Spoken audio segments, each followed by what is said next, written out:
Bien-aimé dans le Seigneur Jésus, je te salue dans le beau et précieux nom de notre Seigneur Jésus-Christ. L'amour du Père, la douce communion du Saint-Esprit sont avec nous dans le glorieux et puissant nom de notre Seigneur Jésus. Une fois encore ce matin, bienvenue à notre émission, ma déclaration matinale. Alléluia.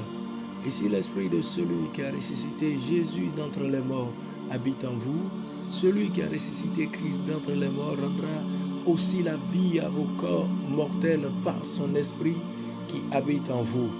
Ainsi donc, frères, nous ne sommes point redevables à la chair pour vivre selon la chair. Si vous vivez selon la chair, vous mourrez. Mais si par l'esprit vous faites mourir les actions du corps, vous vivrez. Car tous ceux qui sont conduits par l'esprit sont fils de Dieu. Alléluia. Romains 8, le verset 11 au verset 14. Bien-aimés dans le Seigneur, la Bible déclare que si l'esprit de celui qui a ressuscité Christ d'entre les morts habite en nous, que cet esprit rendra la vie à nos corps mortels. Alors, la question aujourd'hui, c'est de savoir si toi qui m'écoutes, le Saint-Esprit habite en toi.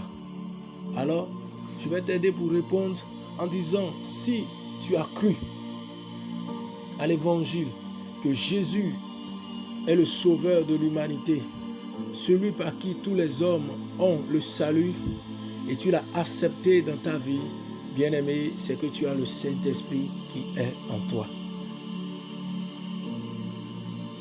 Sauf quelqu'un qui n'a pas donné sa vie à Jésus. C'est seulement lui qui n'a pas le Saint-Esprit. Alors je voudrais m'adresser à quelqu'un qui a le Saint-Esprit en lui. Je voudrais m'adresser à quelqu'un qui a accepté Jésus et qui a le Saint-Esprit en lui. La Bible déclare que si tu as le Saint-Esprit en toi, l'Esprit qui a ressuscité Christ d'entre les morts, que lui, il rendra la vie à ton corps mortel. C'est-à-dire sa présence en toi anéantit le péché. Sa présence en toi, oui, détruit les œuvres de la chair. Alors, bien-aimé dans le Seigneur, pourquoi donc la chair continuera toujours par se manifester? Afin que tu vives dans l'impudicité, afin que tu vives dans la calomnie, afin que tu vives dans la jalousie, afin que tu vives dans les convoitises, afin que tu vives encore, bien-aimé dans le Seigneur, dans la colère, afin que tu vives dans le mensonge et autres, bien-aimé dans le Seigneur. Pourquoi donc? Pourquoi donc? Le verset 14 nous dit mieux. La Bible déclare qu'à tous ceux qui sont conduits par l'Esprit de Dieu sont fils de Dieu. Alors, bien-aimé, si la chair continue toujours de se manifester, de prendre le dessus, c'est parce que tu ne te laisses pas conduire par celui qui est en toi. Lui, il vit en nous, mais il nous laisse toujours le libre choix. C'est juste à ce que, c'est quand du moins ce bien-aimé, nous décidons qu'il prenne le contrôle de tout. Oui, qu'il prend le contrôle.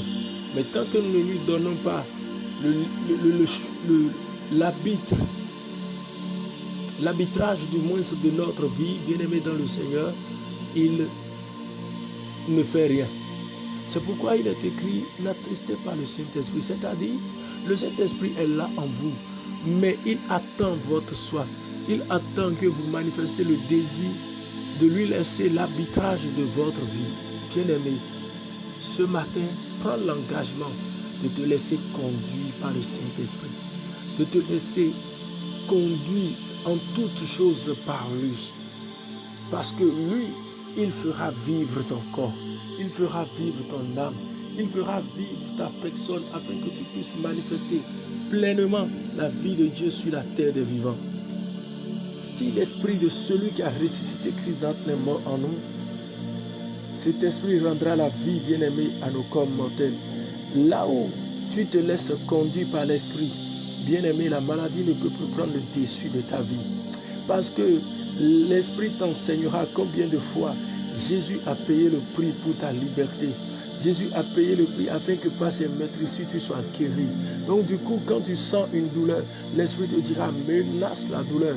Au lieu que tu cours directement à l'hôpital, au lieu que tu cours directement vers les pharmaciens, au lieu que tu cours directement vers une solution quand même, d'une manière ou d'une autre, le Saint-Esprit te dira ce qui est primordial réprimande la douleur et la douleur partira.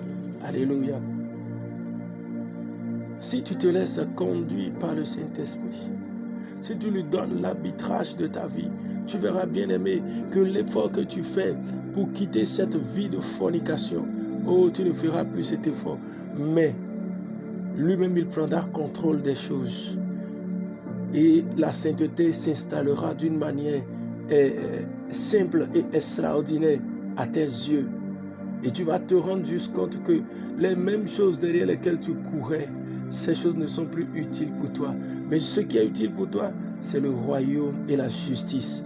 Bien-aimés dans le Seigneur, car tous ceux qui sont conduits par l'Esprit sont fils de la chair et sont fils de Dieu, bien-aimés. Alléluia. C'est-à-dire, ce sont ceux-là qui détruisent la chair. Ce sont ceux-là qui ont reçu le pouvoir de dire à la chair, calme-toi.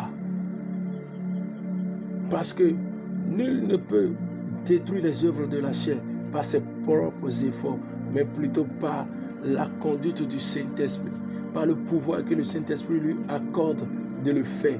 C'est pourquoi, au lieu de faire des efforts et de rendre compte que tes efforts ne valent rien, bien-aimé, commence juste par dire, Saint-Esprit, prends totalement la place. Prends totalement la place. Je te laisse l'arbitrage de ma vie. Je te laisse totalement ma vie.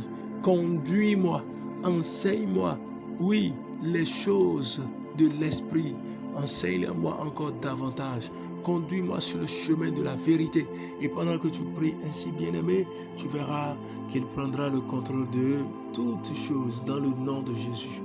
C'est pourquoi ce matin, quelqu'un voudrait déclarer avec moi, ô Dieu de grâce, Dieu de bonté et de fidélité, je suis fatigué de cette condition. Je suis fatigué de cette situation qui m'accable chaque jour. Je viens à toi, ô Père. Je décrète que ton esprit qui vit en moi, le Saint-Esprit, qu'il prenne maintenant totalement le contrôle de ma vie. Je lui laisse l'arbitrage de ma vie, qu'il soit mon guide, qu'il soit celui qui dirige ma vie, qu'il soit celui qui dirige mes pas, qu'il soit celui qui dirige mes pensées, qu'il soit celui qui dirige mes actes, qu'il soit celui qui dirige mes engagements, mes soifs dans le nom de Jésus. Je refuse de continuer dans cette vie qui ne te glorifie pas. Alors, Saint-Esprit, prends le contrôle de ma vie. Prends le contrôle de toutes choses dans le nom de Jésus. Et par toi, je décrète que tous les aspects de ma vie qui ont connu la mort à cause des actes de péché, au nom de Jésus, la vie renaît maintenant. La vie renaît maintenant. La vie renaît maintenant. La vie renaît dans le nom suprême de Jésus. Je déclare que la vie de Dieu coule à flot en moi et je n'échoue point. L'échec a laissé place au succès. La pauvreté a laissé place à la richesse. La honte a laissé place à la joie de l'Éternel. La honte a laissé place à la célébration du grand du roi.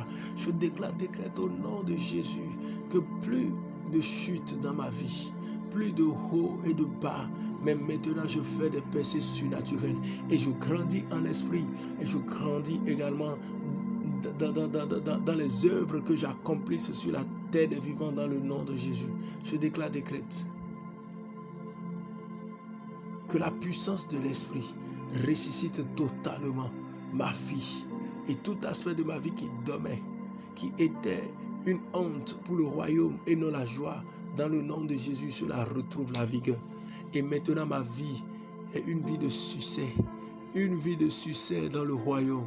Une vie de succès dans la société. Une vie de succès pour plusieurs. Et une vie de bénédiction pour plusieurs également dans le nom de Jésus. Je déclare que mon aller est béni et mon retour est béni dans le nom suprême de Jésus. Amen. Shalom bien-aimés. La paix de Dieu est avec nous. Si nous sommes conduits par l'Esprit, nous sommes fils de Dieu et nous allons accomplir des exploits. Et lui, il écrasera nos ennemis dans le nom de Jésus. Amen.